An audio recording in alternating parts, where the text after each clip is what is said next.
about to talk about trauma. And trauma is a reality of living simply in a fallen world. There is no way for any human being in this room to have escaped the work of trauma, the harm of trauma. About 3 weeks ago, my wife told me that she was beginning to have sizable electric shocks in the left side of her brain. That's just not something that I've ever heard my wife say after almost 40 years of marriage.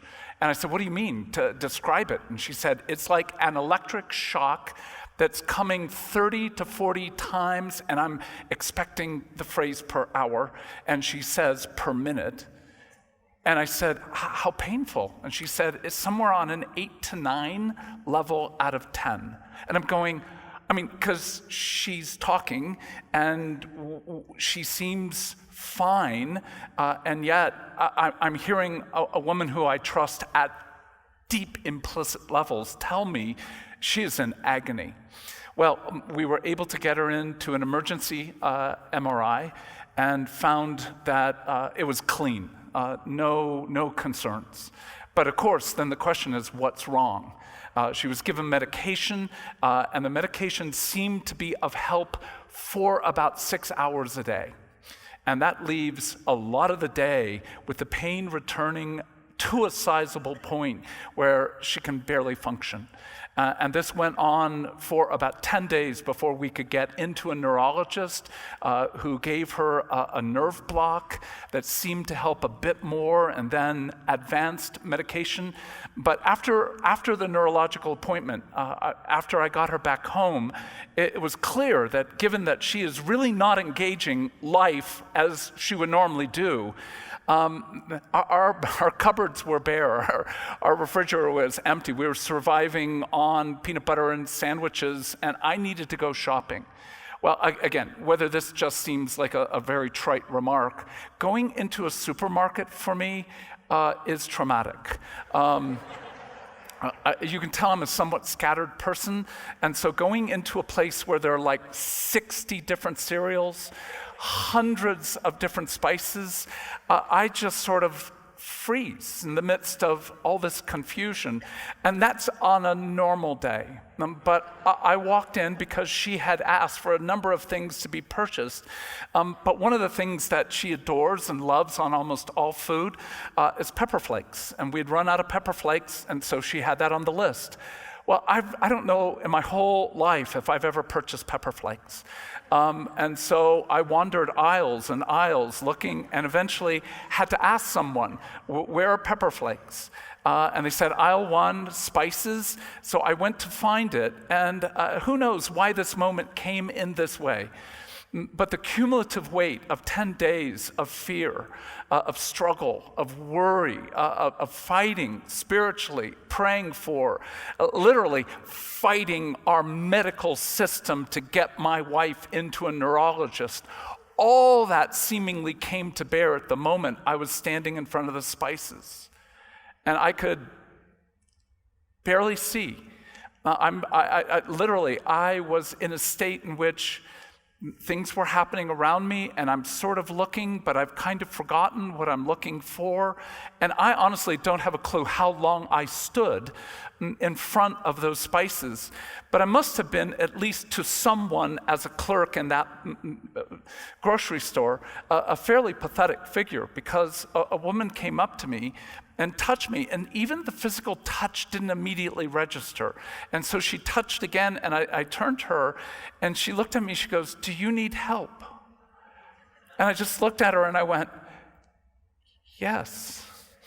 And she said, "What are you looking for?"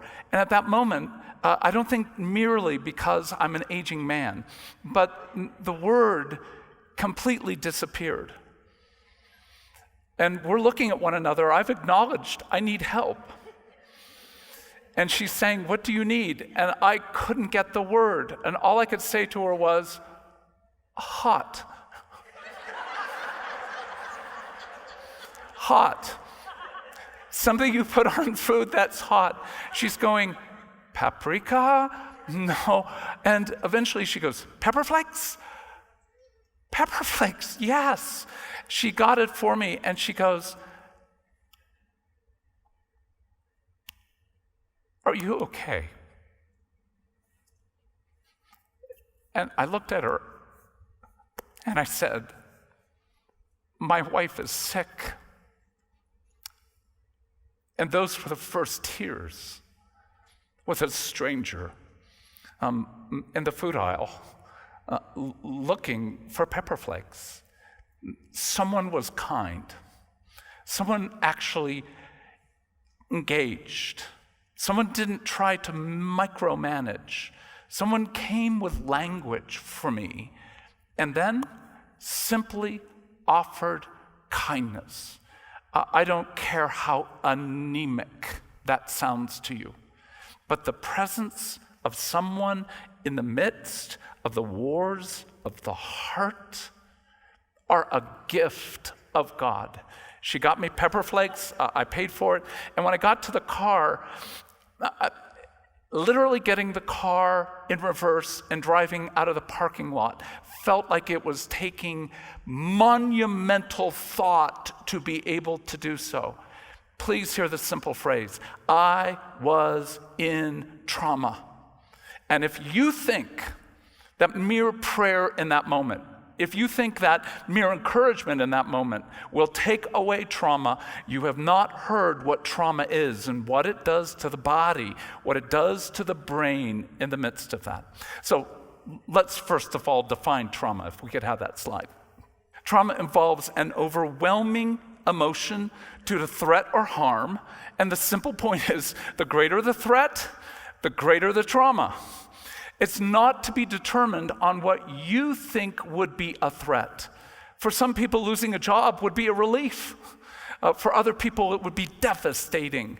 To have a remark made to you in public by someone that sort of puts you down, that could be a passing, well, that's their issue.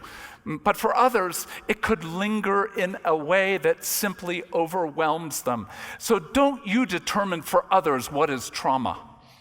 You need to understand that the greater the trauma, it comes from the nature of the story of the person in order to understand what indeed brings trauma. Second point is the inability to alter threat or harm over a significant period of time. The longer the time, the greater the trauma. And so if you're in a situation in which for weeks and months there's little or nothing you can do about the harm, the trauma will be greater. If that problem can be resolved in a few days, indeed the trauma will be less. We need to understand that the nature of trauma is a form of helplessness, a form of inability to move the world in any way, shape, or form to be able to be altered to be well. And the third point you need to hear very clearly, it's a disruption of our ability to think and plan. It's literally a disruption of our ability to remember. So the phrase, the greater the stress, the greater the biochemicals within us that are pulsing through our body, particularly something called cortisol and adrenaline. And the greater the stress, the greater the cortisol, certainly the greater the trauma. Now, what will it bring to our lives?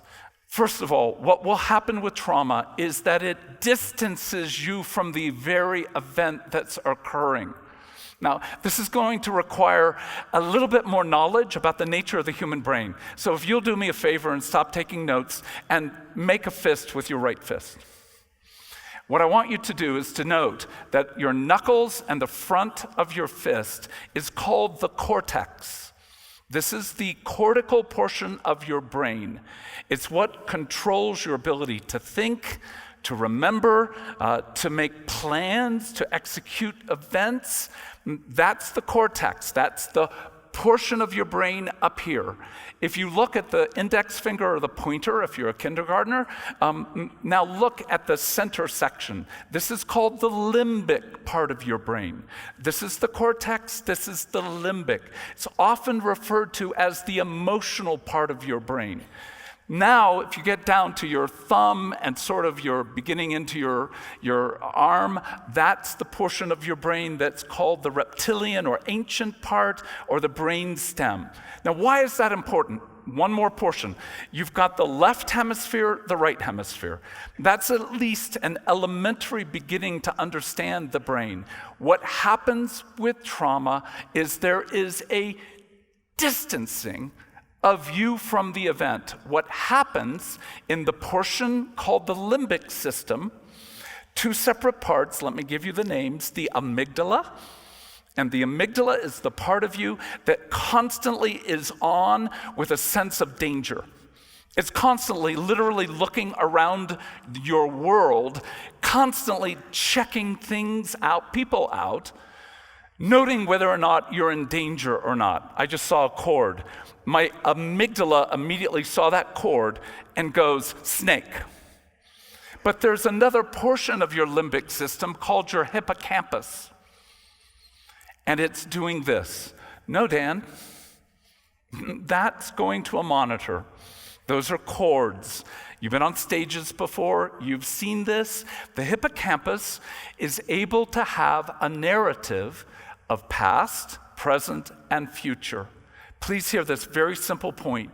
If you had major trauma when you were a child, your hippocampus shrunk somewhere between 8 and 12%. There is really brain harm with trauma. And therefore, what happens is that we begin to literally distance ourselves to a point where our emotions, the amygdala, are separated from our story, our hippocampus. And as a result, we have that distancing of emotion and event. And that's where often people will use a phrase like, I believe it in my head, but I just don't understand it in my heart. That's true, and it's a good metaphor, but another way of saying it is, there's something in my brain that split. Something in my brain that split between feeling and actually the events. A second factor is there's a deadness of a sense of self. And what happens with trauma, and this portion of our brains, literally like a mohawk, thalamus, anterior, posterior, cingulate, those portions of our brain that are primarily there that hold a sense of self. With significant trauma, they begin to be deadened so that you don't really have a sense of self, or the sense of self you have feels very deeply divided. Trauma brings radical change to the brain. Third, it fragments memory. And we're going to need to talk about memory for a moment. What happens with trauma is that the whole left side of your brain, which is primarily the portion that affects language, logic, ability to make plans, goes offline. The right hemisphere, that primarily is intuitive, imaging, and emotions, it not only goes online, it goes hyper online. And what happens with our ability to remember? Well, what we know with trauma, a particular portion of the brain called Broca's area, where we control language, shuts down. So when I'm standing in front of that aisle, my Broca's area is down. My left hemisphere is suffering from the effects of several weeks of watching my wife suffer. And if somebody were to simply say to me, come on, you're not trusting Jesus. First of all, you've misunderstood what happens in the brain as a consequence of trauma. We need to understand that our memories are fragmented if we have gone through very difficult experiences. Some of the questions that were asked were things like, what if I don't remember when I was sexually abused? Well, part of the answer is you won't remember accurately what occurred in last night's dinner. Literally, studies have been done where you are videotaped last evening's dinner, and then you're asked to repeat what occurred. Well, what occurs? Usually you're somewhere around the range of 60 to 70% accurate, But you add things to what occurred. You delete things from what occurred. You don't describe ever the past with accuracy. This is troubling. Just hear it again. You don't remember like a videotape.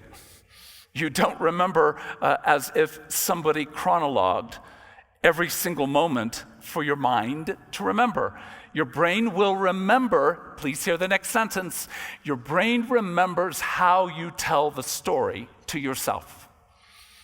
So think if you've gone through trauma and it's been horrifying, overwhelming, heartbreaking. How do we tend to approach stories that bring us shame, heartache, despair, or fear? The best way I know how to put it is we truncate them. We lop off the portions that bring us a sense of helplessness. We lop off the sections that bring us a sense of discord internally. Put most bluntly, we lop off whatever brings us a sense of shame and contempt. And as a result, please hear the next sentence well, we don't tell the truth to ourselves with regard to our own trauma.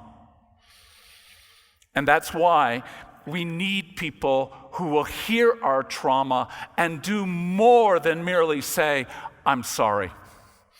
That's awful. Or I will pray for you. And I love people who say, I hurt for you, and I will pray for you.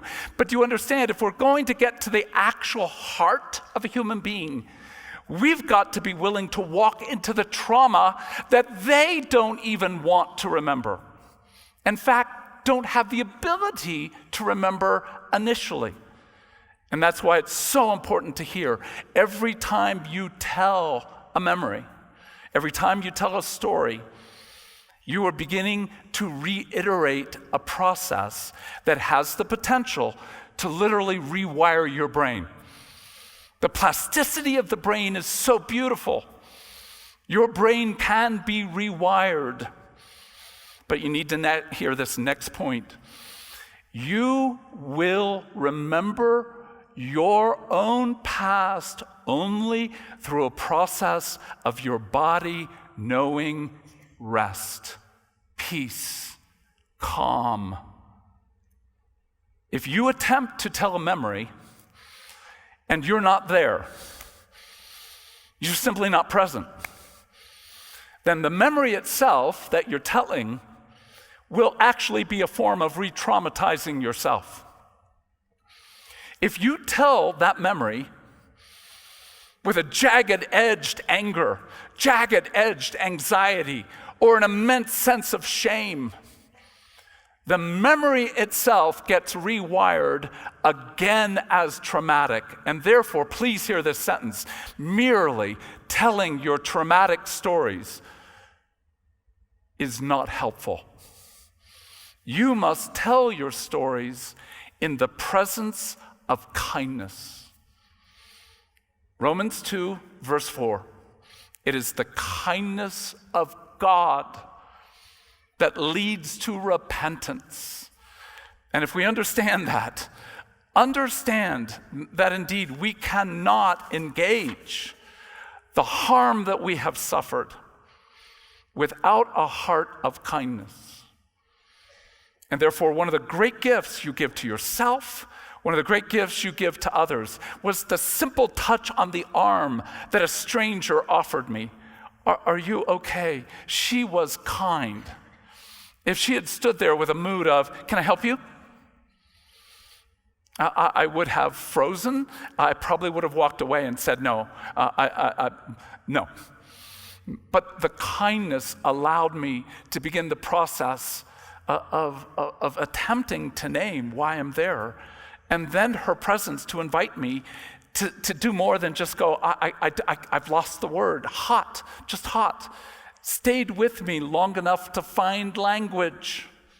And then in the finding of language, just the kindness of her presence. Why would I confess to an utter stranger, my wife is sick?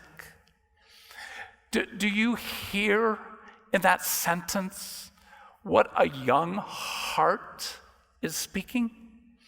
That this is not a PhD. This is not a 63-year-old man. This is a little boy who happens to also be an adult male, who's got a sick wife, who doesn't know what to do for her. But her presence, she said nothing. She didn't even say, "I'm sorry." She simply touched my arm again. And I walked away, at one level, cared for in a way that I had not been before. We need to take trauma seriously. We need to take it in a way in which, if you were traumatized when you were 10 years of age and you're a 60-year-old man, please, I beg of you that you will kill this phrase, that you will not allow this phrase to exist. Time heals all wounds. No, the past is never the past. It's never dead, Faulkner said. The past is always with us. And therefore, if we allow ourselves to begin to engage the past, to allow our hearts to utter that which is not speakable, unspeakable, because we literally, with our brain, we were divided, we were shattered in the midst of that trauma. And for us to understand then, and let me have the summary. The summary summarizes this simple point: we will have intensified stress through trauma. And as stress is there over a lengthy period of time, it will wear down your immune system. It sets you up for disease, but the most important category is it fragments your sense of self. So you and I, if you've known trauma, and I say, who in this room has not known trauma? We will end up distancing. We will end up, in many ways, cold to our own inner world. And we will begin to have divided, splintered memories, certainly a sense of fragmentation of self. Years ago, my wife and I were having a meal, and she started sharing with me a portion of what her day was like. And she had met with a friend, and she was already, I could tell by the way she was speaking about this friend, she was heartbroken. And I said, what did you two talk about? And she said, she shared with me something that had happened to her as a child. And I said, what occurred? And I asked for permission. And indeed, this other friend had given permission for me to know. And she said, she would be awakened by her father and taken to her mother's bedroom.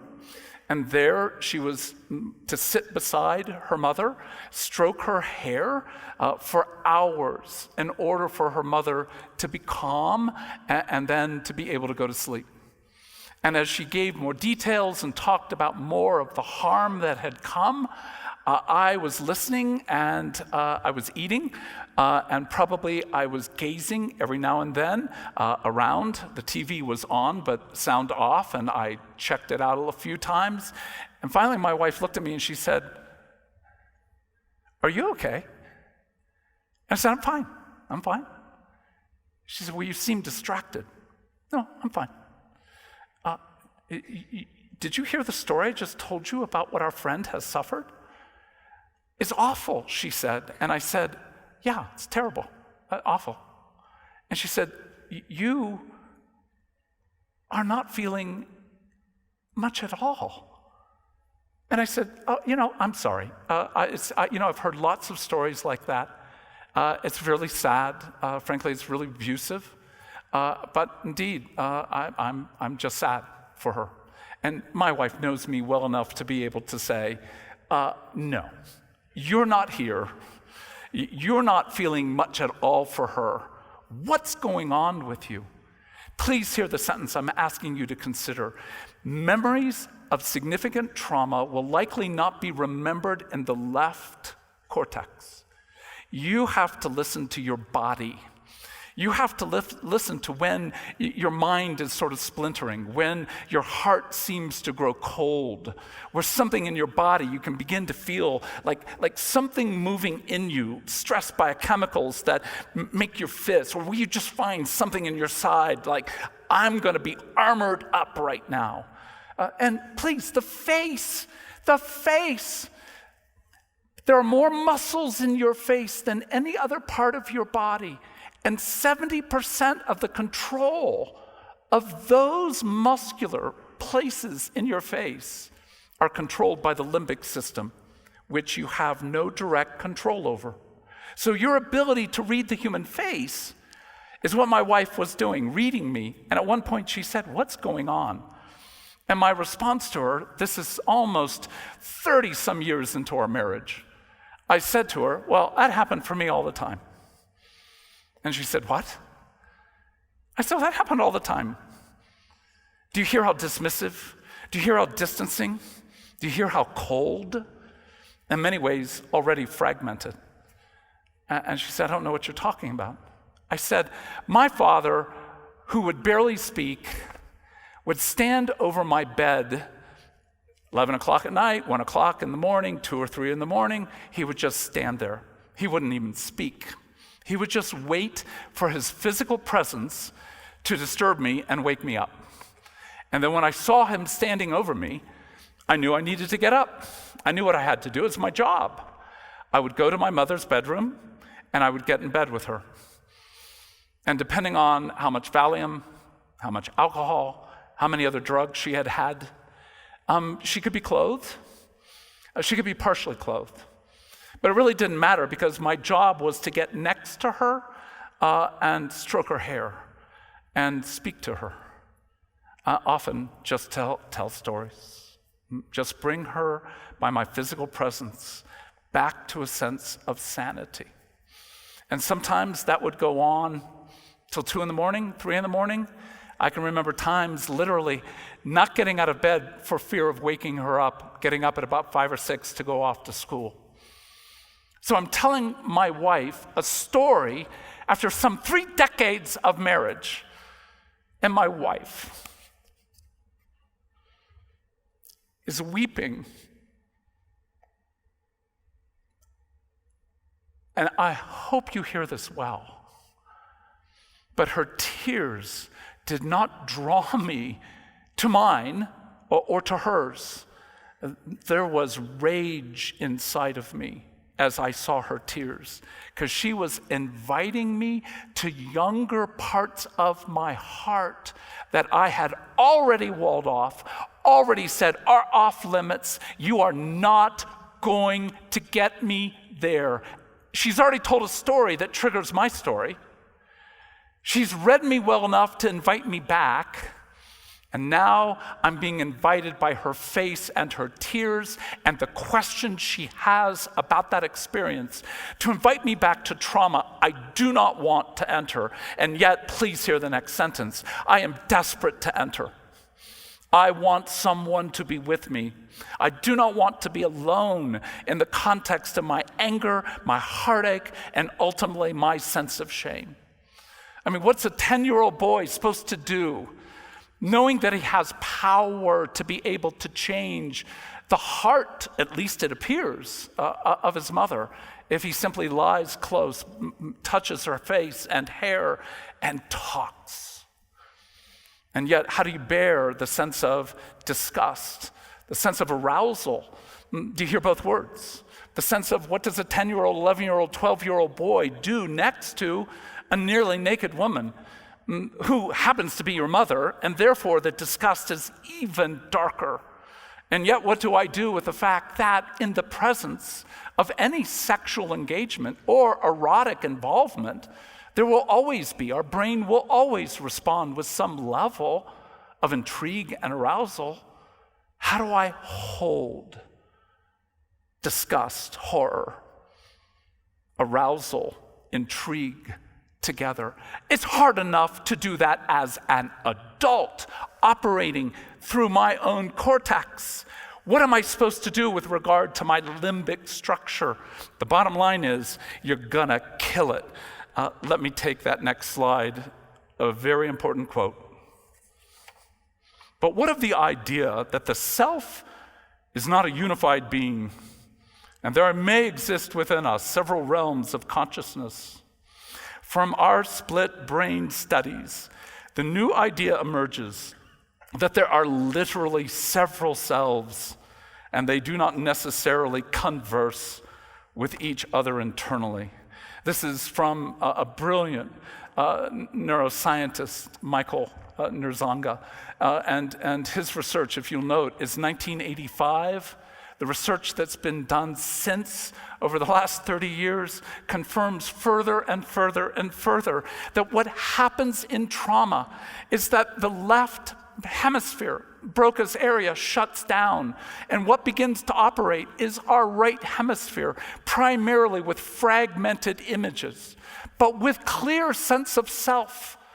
What you saw or heard, me standing before the spice aisle, is trauma of a very different sort and a lesser sort in terms of duration.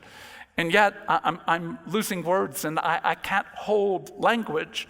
But what do I need? I need, in the presence of trauma, I need eventually to have grief on my own behalf. I need tears that will allow me to enter the arena of my suffering. But I also need anger. I need to be able to know that what happened to me is not the way it was meant to be. I'm meant to be able to stand on behalf of that young boy and to say, that was never the desire or plan of God for you to be physically bound and heart-bound, soul-bound in relationship with your mother. There needs to be grief and there needs to be anger. Without that, there will not be the engagement with our stories. But do I need more? Absolutely. In the midst of that experience, what I need is the ability to honor that boy. Grieve, yes. Fight for, yes. But he needs more than that. He needs honor and blessing. The ability to bless that you learned, young boy. You learned well how to command an audience. A friend asked me, how can you be so comfortable in front of such a large group? And my response is, the hardest audience I've ever had was a mother fragmenting who might have killed herself if I did not come through for her. So in some ways, as odd as it may sound, my mother's borderline qualities actually trained me to be a very good therapist. And the demand to be her voice of life actually was God's brilliant plan to allow me to be able to tell good stories. Do you hear the simple phrase? It should be ringing in your mind. What's said by Joseph after a narrative of abuse and trauma, after physical abuse, emotional abuse, sexual abuse. That's the story of Joseph in Genesis. And though he's not trying to now tie it up with an easy little bow, he's actually saying, please hear the complexity of this. You meant it for evil. And what you can presume is this: all the markings of trauma in your life, evil intended for your destruction. And I don't know how it happens, but it happens. God means it for good. And he invites you to that process, not to ignore, deny, minimize that your father did evil. Maybe he's not evil, but he did evil. And in that evil, he brought your body, heart, and mind trauma. And it's affected even your health 20, 30 years later. And here's the sweet, sweet news that when we access that right hemisphere, when we invite what's often implicit memory, that memory which is not part of our daily consciousness, when we begin to invite the Spirit to arouse within us the parts of us that we have come to ignore or deny exist. How can it be said any more simply? He wants to heal us. He wants to restore us. And that process requires that you understand we're not talking inner child theory.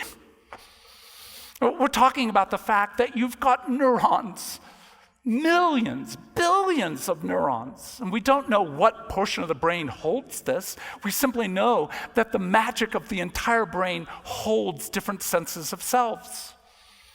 But you have a 5-year-old in you. And that 5-year-old is not just a concept. That 5-year-old is a network of neuronic activity. And here's really good news. The brain can change. We're not bound forever for trauma to have a everlasting damage in our lives. But note this, it doesn't go away without your engagement.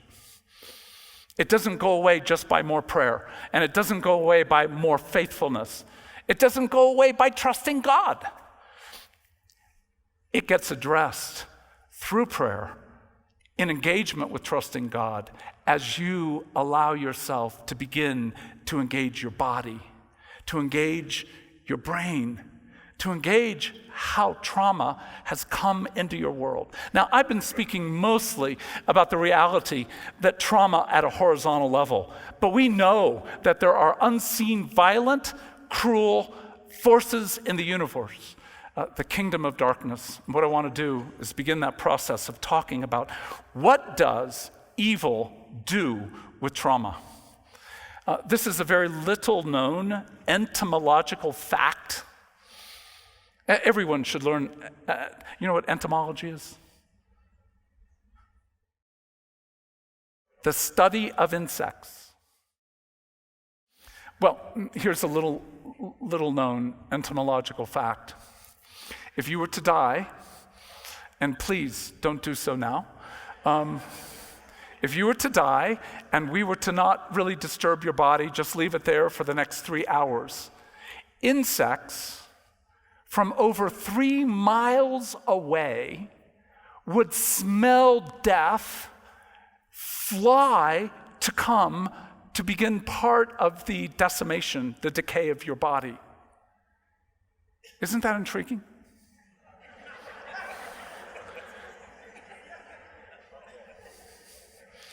I know you're asking, what's the point? I don't know. I just love the fact. But I do have a point. If the insect kingdom can smell death, what do you think about the kingdom of darkness? Do you think it's not been studying you? Years ago, we had a person come through our recovery week where we address the issues of sexual abuse in a group of 15 men or 15 women. And this one woman said, it's taken me a number of years to be allowed to come to a recovery week. And I said, really? How so? She said, well, my handlers had to vet you before I was allowed to come. And I said, well, who do you work for? And she said, I'm really not free to tell you. Well, that little piece of data is enough to go, let's see, handlers, and you can't tell me. And then she went on to say, the closest I can say is that I work for the State Department. All right, well, then you work for more than likely the CIA. And I said, whatever clandestine organization you work with, bless you for what you do for our country. And she said, thank you. And she said, do you know that we have a file on you? And I said, really? Already I'm beginning to think, wait a minute, our hard-earned tax dollars are going for a file on me? And I did. I had sort of that look of incredulity, and I said, really, why? And she said, well, we know, for example, that you dealt drugs. We know that you were involved with the STS and that you were part of burning buildings at Ohio State and other schools. We know your history, but that was of no concern to my handlers. And I said, what was? And it was a very simple point.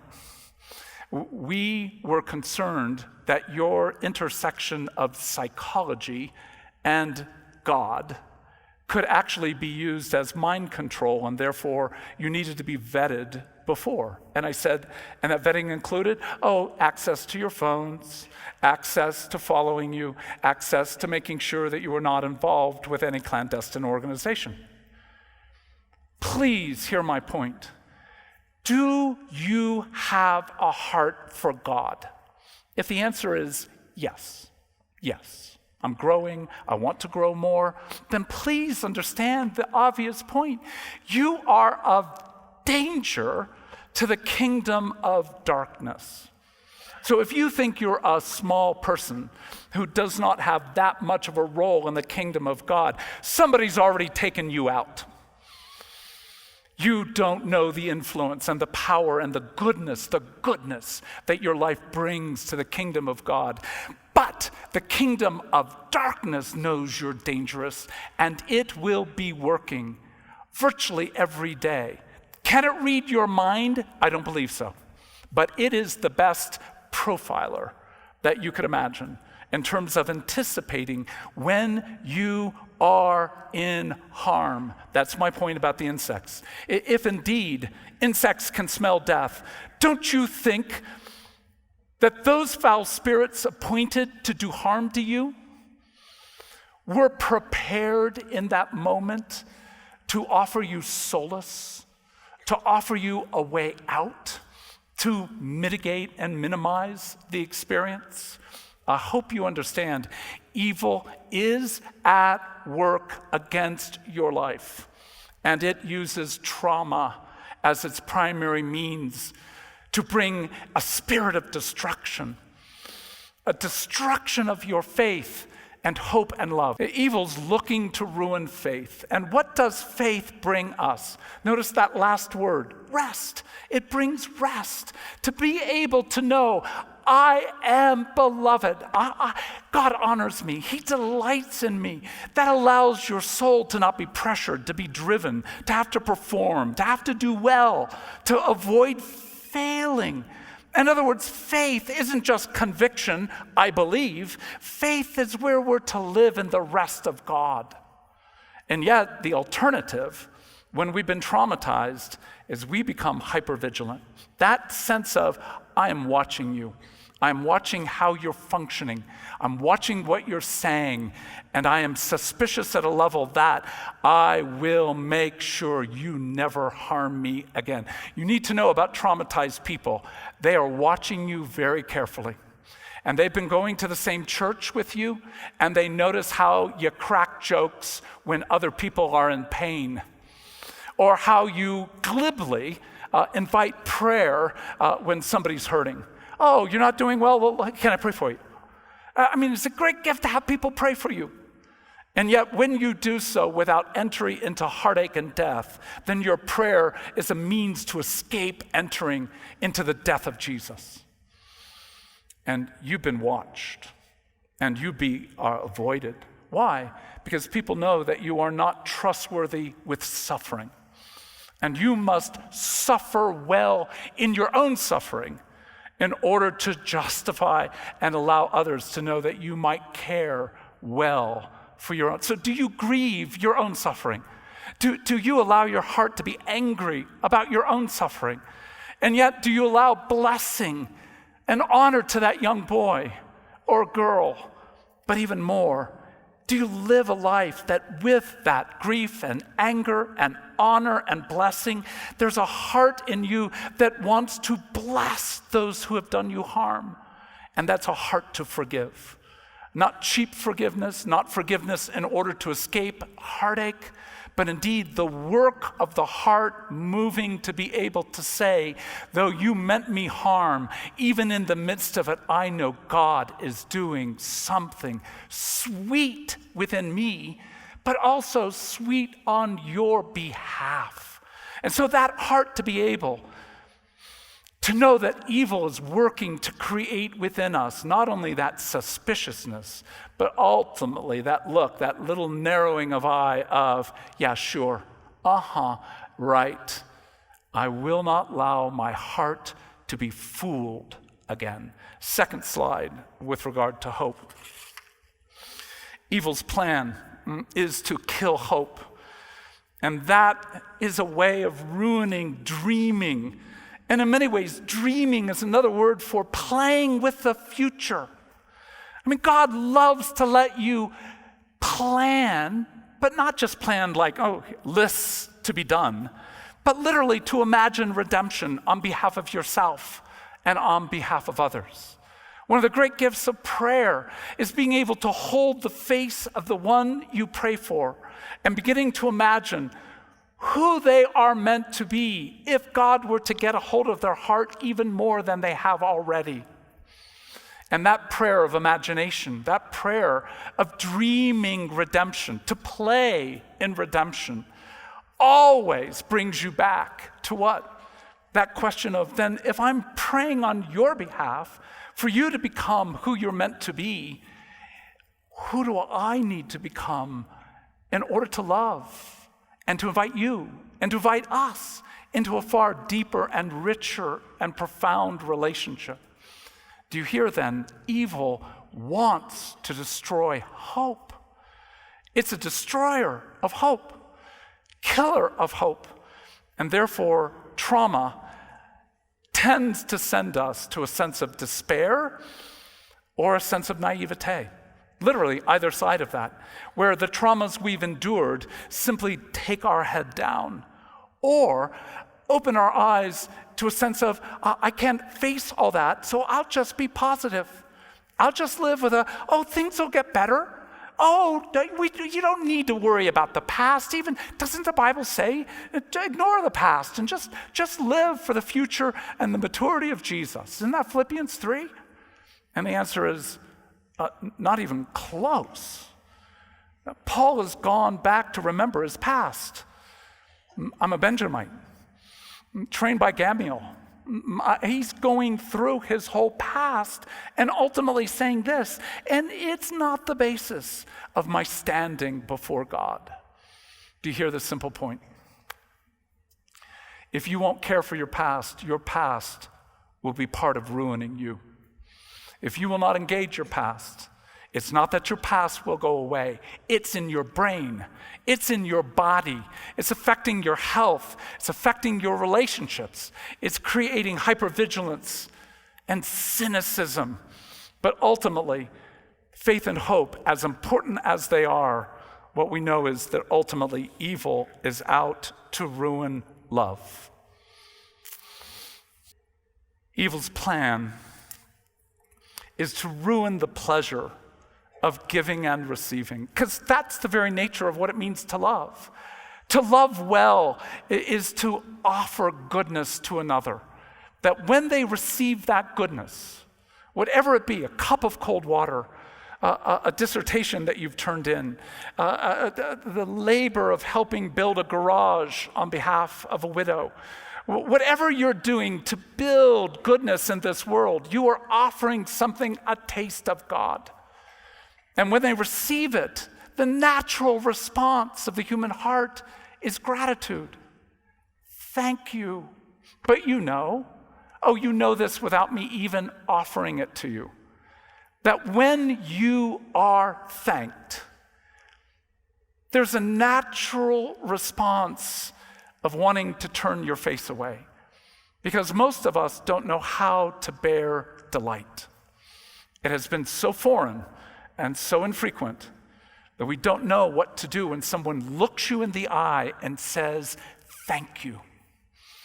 But there's also an element to which gratitude given is actually a greater gift than whatever prompted it originally. And therefore, it is so legitimate to be able to thank the person who's thanked you. Thank you. Thank you for thanking me. And I won't be too tedious, ad infinitum, ad nauseum, but let me say it again, that when somebody says thank you, I don't know how to say more than thank you. Thank you for the book that you wrote. Oh, you're welcome, but thank you for reading it. Thank you for taking me into your living room. Thank you for taking me on a vacation. Thank you for taking words and actually making them yours. They're no longer mine, they're yours. You're doing something. You're the author now of what I've created. And we get to author together. But your response really ought to be to my gratitude. Well, no, but thank you for thanking me for having thanked you. And do you hear what this echo is meant to bring? It's ultimately meant to, we can't keep thanking one another until we begin to ultimately do this. The horizontal, the seen, is meant to always open the world to the unseen. Ultimately, to the God who created you. Thank you for suffering and having written. Thank you for suffering and spoke. Thank you for creating. Where did you learn how to make woodworking? Part of the reality of how you bring goodness to this earth. Evil hates the echo of praise. Hates it. And wants it to be ruined by your own self-absorption. Nobody thanks me. It wants it even more to be ruined through envy. He's so fortunate. Whoever gave him the right to be able to do that? And so much of cursing, even in the Christian community, comes because we have not faced that evil wants to ruin love, ultimately. And how does it ruin it? Ultimately, through shame, contempt, and our own inner brokenness, ambivalence. But let me say a few words with regard to shame. Shame is the experience of being naked. Literally a sense in which you see me and you see through me, and what you see in me is ugly. It's foul. If you were to see what's there, you wouldn't even want to be within an arm's length, let alone closer. And therefore, the natural response to that sense of, oh, there's something foul and dark and ugly within me, is contempt.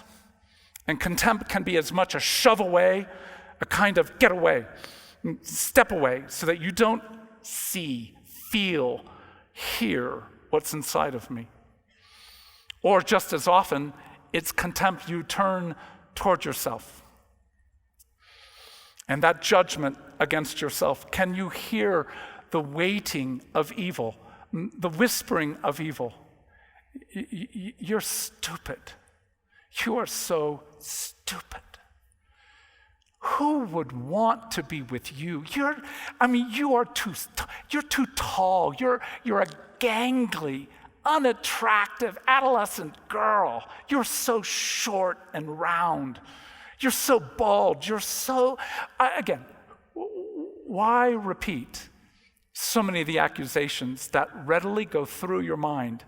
I simply want to refer back to what John said. Do you actually think that's just you? Just you. You live in ultimately a material world, and you're ultimately a materialist. There's no other world that needs to be engaged. No, there is. And that one hates you and wants to ruin your ability to know rest and wants to ruin your ability to play and dream and ultimately wants to keep you bound in a sense that somehow there is something ugly and dangerous about you, something unattractive that would cause anyone who really knew your inner world to flee from you. What do I do with the fact that that 12-year-old boy looked at an adult male who was erect and felt fear and disgust and also intrigue and arousal? What do I do with that boy? Well, you shut him down. And then you do all sorts of wicked, violent male things to prove I'm not like that.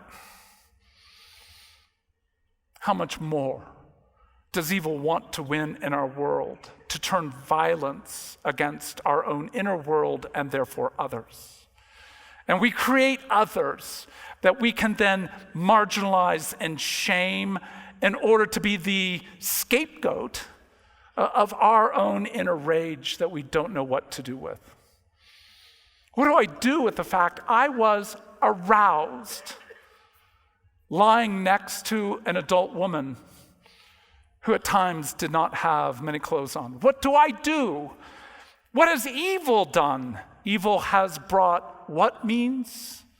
Alcohol at age 10, marijuana at age 12 and 13, amphetamines, barbiturates, 14, 15, hallucinogens, 16 on through, cocaine, occasional use of heroin, drugs annulled all the shame for a season. It shut down what was raging in me. And then I used my power, the 9mm tucked in the back of my pants.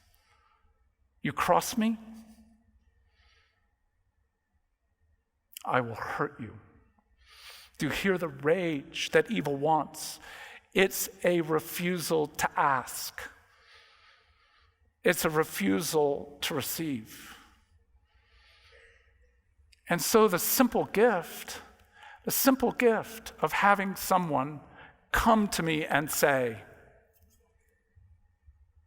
do you need help? Yes, is the work of redemption. Have a good break.